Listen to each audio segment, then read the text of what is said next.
Hello friends, in this video we are going to talk about the most probable topic of history जो 70th BPSC में पूछा जा सकता है। Start करने से पहले आई विल टेक 2 मिनट्स। देखिए, ये जो हम लोग का डिस्कशन है, जो टॉपिक का सिलेक्शन है, ये एक गेस पे बेस्ड है। गेस पे बेस्ड है। अब गेस किस बेसिस पे है? तो गेस है साइंटिफिक बेसिस पे।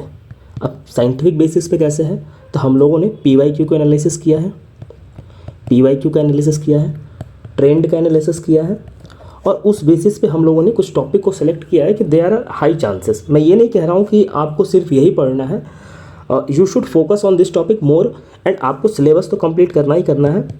जो मैंने पूरा सिलेबस का जो ब्रेकडाउन है वो सेपरेट वीडियो में पहले आई थिंक 1-1.5 महीना पहले अपलोड किया था, तो आपको वो देखना ही देखना है। अब जो इस लेक्चर में मैं बताऊंगा कि आपको इन सब टॉपिक पे ज़्यादा फोकस करना है। Like if you are reading all the syllabus, मतलब जितना भी टॉपिक है सिलेबस में, अगर आप सबको 3 बार या 4 बार पढ़ रहे हो तो इन सब टॉपिक पे आप 5 बार 6 बार पढ़ेंगे, जो टॉपिक मैं आज बताऊंगा, क्योंकि मतलब हाई चांसेस है कि यहाँ से क्वेश्चन आए। ठीक, तो चलिए स्टार्ट करते हैं।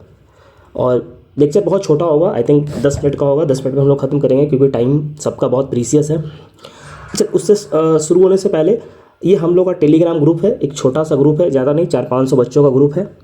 आपको इसका लिंक डिस्क्रिप्शन बॉक्स में मिल जाएगा, आप वहाँ से जुड़िए। कोई भी क्वेरीज आपको हो, कोई भी डाउट हो, आप वहाँ हमसे पूछ सकते हैं, मुझसे पूछ सकते हैं। आपको डिस्क्रिप्शन बॉक्स में भी इसका लिंक आपको मिल जाएगा। ठीक, तो चलिए हम लोग स्टार्ट करते हैं। कौन कौन सा टॉपिक हाई चांसेस है? देखिए, सबसे पहले 1857 रिवॉल्ट, ये BPSC 2 साल से पूछा नहीं है, और 68 में भी नहीं पूछा है, आई थिंक 69 में भी नहीं पूछा है। तो देयर आर हाई प्रोबेबिलिटी कि इस साल पूछा जाए।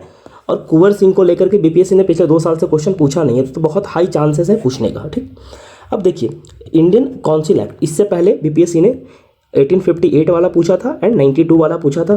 तो इस बार मोस्ट प्रोबेबल है कि 19 वाला पूछे, 9 वाला पूछे, और उससे भी ज़्यादा चांस है कि 19 या 35 वाला पूछे। 35 वाला पूछने का इवन और 38 मार्क्स में भी बहुत चांस है, क्योंकि इसे मिनी कॉन्स्टिट्यूशन बोलते हैं। मतलब हम लोग जो कॉन्स्टिट्यूशन है वो कार्बन कॉपी है 1935 एक्ट का।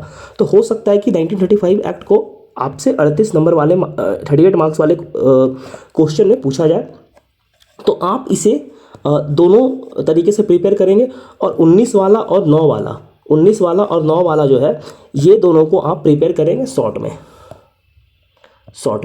और 9 वाला जो है 1909 एक्ट जो है, ये यूट्यूब पे मैंने पढ़ाया हुआ है, आप जाइए उसका लेक्चर देखिए। और as it is structure you will get the notes in the आपको टेलीग्राम पे मिल जाएगा, और आपको एज इट इज़ जा करके उसे उतार देना है। ठीक, एग्जाम में अब कोई चेंज नहीं करना है।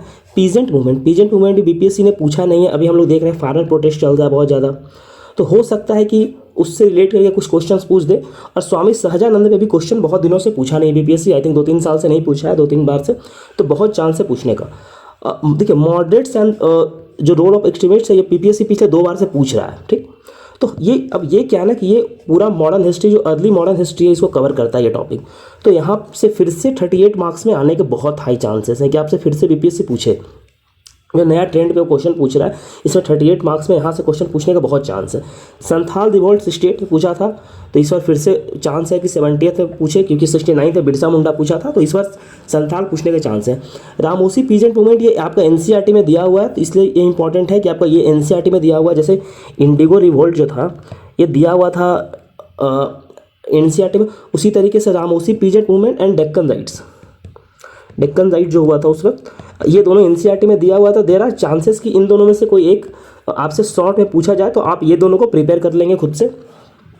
ठीक, देखिए, गांधी को पिछले 2-3 साल से पूछा नहीं गया, तो गांधी को आप बहुत डिटेल में कवर करेंगे, बहुत डिटेल में। जैसे गांधी का सत्याग्रह भी कवर करेंगे आप, स्वराज भी कवर करेंगे, कास्ट एंड रिलीजन पे जो गांधी जी का व्यू है वो भी कवर करेंगे, ट्रस्टीशिप कवर करेंगे। तो आपको गांधी जी को बहुत डिटेल में कवर करना है, क्योंकि देखिए पिछले 2 साल से पूछा नहीं गया है। ठीक, 2-3 साल से पूछा नहीं गया गांधी जी पे, तो देयर आर हाई चांसेस कि गांधी जी पे क्वेश्चन आए।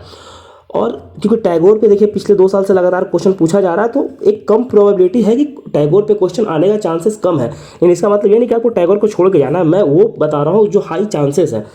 ठीक, तो आपको मतलब इन सब पे ज़्यादा फोकस करना है। सिलेबस तो पूरा कंप्लीट करना ही करना है, बट इन सब टॉपिक पे आपको ज़्यादा फोकस्ड रहना है, मोर फोकस्ड रहना है इन सब टॉपिक पे। देखिए JN नेहरू पे क्वेश्चन नहीं पूछा गया तो मे भी सेकुलरिज्म पे क्वेश्चन आ जाए, क्योंकि सेकुलरिज्म बहुत न्यूज़ में रहता है और नेहरू जी हमेशा न्यूज़ में रहते हैं। अभी इलेक्शन था तो इलेक्शन के टाइम पे भी नेहरू जी बहुत न्यूज़ में थे, ठीक। तो उनका सेकुलरिज्म बहुत न्यूज़ में रहता है, तो बहुत हाई चांसेस है कि सेकुलरिज्म पूछा जाए आपसे, ठीक। क्विट इंडिया मूवमेंट और आज़ाद रास्ता पूछा जा सकता है, क्योंकि बहुत टाइम से पूछा नहीं गया है, तो देर आर प्रोबेबिलिटी कि ये फिर से आपका रिपीट हो, आपसे पूछा जाए। इवन इंडिविजुअल सत्याग्रह, आप इन दोनों को एक साथ कवर करेंगे, ये पूछने के हाई चांसेस हैं, ठीक। अब चलिए हम लोग आर्ट्स एंड कल्चर में देख लेते हैं कि क्या चांसेस थे कि पाला आर्ट जो है पूछा नहीं गया है। लास्ट टाइम मौर्य पूछा था शॉर्ट में, तो उसी तरीके से आप पाला आर्ट्स एंड आर्किटेक्चर को लॉन्ग एंड शॉर्ट दोनों में प्रिपेयर कर लेंगे, लॉन्ग एंड शॉर्ट दोनों में प्रिपेयर कर लेंगे। अब शॉर्ट में प्रिपेयर कैसे करना है कि आप सिर्फ स्ट्रक्चरिंग पे ध्यान देंगे, स्ट्रक्चरिंग पे ध्यान देंगे, आप डायग्राम पे ध्यान देंगे, स्ट्रक्चरिंग पे ध्यान देंगे, लंबा लंबा कंटेंट लिखने पे ध्यान नहीं देंगे। Same goes with temple architecture. Temple architecture को आपको लॉन्ग एंड शॉर्ट दोनों में प्रिपेयर करना है। और लॉन्ग एंड शॉर्ट कैसे प्रिपेयर करना है, आपको नागरा स्टाइल एंड द्रविड़ा स्टाइल आपको सेपरेटली दोनों इस टाइप से प्रिपेयर करना है। इधर एक साइड से नागरा, इधर एक साइड से Dravida, and this will be the structure. और आपको पॉइंट वाइज ऐसे प्रिपेयर कर लेना है, ठीक। और आपको एग्जाम में जाकर ऐसे लिखना है और यहाँ आपको कंक्लूजन डाल देना है, यहाँ आपका ये इंट्रो रहेगा। तो इस टाइप से ही आपको प्रिपेयर करना है, ओके। अब चलिए देखिए, जैन एंड बुद्धिस्ट आर्किटेक्चर पूछने का बहुत चांस है। अगर बीपीएससी नया क्वेश्चन फ्रेम करना चाहा तो एनसीईआरटी में जैन एंड बुद्धिस्ट आर्किटेक्चर दिया हुआ है, तो इट कुड बी आस्क्ड, आपसे पूछा जाएगा जैन एंड बुद्धिस्ट आर्किटेक्चर कैसे था। तो आपको इसको पाला से एंड मौर्य से ही रिलेट करके लिखना है। आप एक बार हम लोगों ने नोट्स प्रोवाइड किया है इस पर, आप इसे भी देख सकते हैं। पटना कलाम पूछने का हाई चांसेस है, क्योंकि स्टेट में पटना कलाम पूछा गया था, तो शॉर्ट में फिर से पटना कलाम पूछने का चांसेस है। मधुबनी पेंटिंग पूछा नहीं गया बहुत टाइम से, मधुबनी पेंटिंग न्यूज़ में है, तो हो सकता है कि आपको इस बार मधुबनी पेंटिंग आपसे पूछा जाए। तो ये सब टॉपिक जो है वो आई पर्सनली बिलीव कि these are very important topics जो आपसे पूछा जा सकता है। इसमें से क्वेश्चंस हाई प्रोबेबल चांस है क्वेश्चंस यहाँ से बनेगा। मैं फिर से एक बार रिपीट करता हूँ कि आपको सिलेबस जो है पूरा कंप्लीट करना है। ऐसा मैं ये नहीं कह रहा हूँ कि आपको सिर्फ इतना ही पढ़ना है, नहीं, सिलेबस आपको पूरा कंप्लीट करना है, लेकिन आपको थोड़ा सा एक्स्ट्रा फोकस डालना है। जैसे मैंने बताया ना कि आपको अगर आप 2 बार पूरा सिलेबस को पढ़ रहे हैं तो इन सब टॉपिक को आप 4 बार करेंगे, ठीक। तो मेरा कहने का मतलब ये है, क्योंकि ये सब हाई प्रोबेबल टॉपिक है जो पूछा जा सकता है, ठीक। तो चलिए ज़्यादा समय मैं नहीं लूँगा, ये लेक्चर खत्म हुआ। सेम मैं पॉलिटी को लेकर के, इकोनॉमिक्स को लेकर के, करंट अफेयर्स को लेकर के सब पे एक छोटा सा वीडियो बना दूंगा कि कौन सा हाई प्रोबेबल टॉपिक है जिस पे आप ज़्यादा फोकस रखेंगे, जिसको आप मल्टीपल रिवीजन करेंगे, ठीक। आपको ये जो PDF है ये आपको मिल जाएगा टेलीग्राम पे। आप टेलीग्राम से जुड़िए, नीचे हमारा जो छोटा सा ग्रुप है 300-400 बच्चों का, उसमें आप जुड़ सकते हैं।